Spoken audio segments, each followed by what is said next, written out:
नमस्कार, मी मयुरी। तर आज आपण पाहणार आहोत अतिशय पांढरे शुभ्र आणि क्रंची असे बटाटा वेफर्स। मुलांना बाहेरचे वेफर्स देण्यापेक्षा घरच्या घरी वेफर्स दिलेले कधीही चांगले। चला तर मग सुरुवात करूया। इथे मी 10 किलो बटाट्याचे वेफर्स बनवलेले आहेत। तुम्हाला जेवढे किलोचे बनवायचे तेवढे बनवू शकता। सुरुवातीला बटाट्यांना सोडून स्लायसरच्या मदतीने आपण स्लाइस काढून घेऊया। बटाट्यांना चांगलं पाण्यामध्ये 2-3 पाण्यामध्ये धुवून घ्यायचं। त्याचा जो स्टार्च असतो तो चांगला निघून गेला पाहिजे।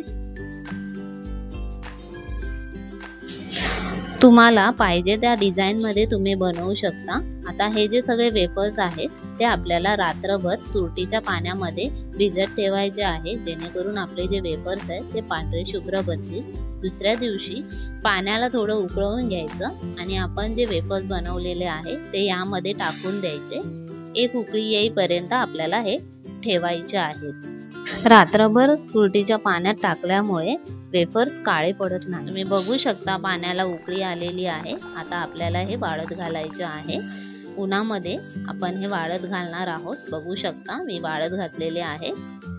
मस्त आपले वेफर्स आहेत ते पांढरे शुभ्र तयार झालेले आहे। मी तुम्हाला तळून दाखवते। स्लो गॅसवरच आपल्याला हे तळायचे आहे, कारण की ते फार पातळ असतात। तर स्लो गॅसवरच आपण तळून घेऊया। बघू शकता फारच पांढरे शुभ्र दिसत आहे। आपले जे वेफर्स आहेत ते तयार झालेले आहेत। फारच टेस्टी असे हे वेफर्स होतात। अशाच आणखीन रेसिपी मी तुमच्या बरोबर शेअर करणार आहे आणि हे वर्षभरही टिकतात। तर तुम्ही नक्की ट्राय करा आणि कसे झाले हे मला कमेंट मध्ये नक्की कळवा। बघू शकता अतिशय पांढरे शुभ्र वेफर्स आपले तयार झालेले आहेत। फारच क्रंची असे हे वेफर्स होतात। वरून पेरी पेरी मसाला टाकला तर फारच छान असे हे वेफर्स लागतात।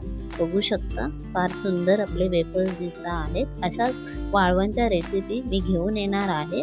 तर चॅनलला लाईक, शेअर, सबस्क्राईब नक्की करा। थँक्यू।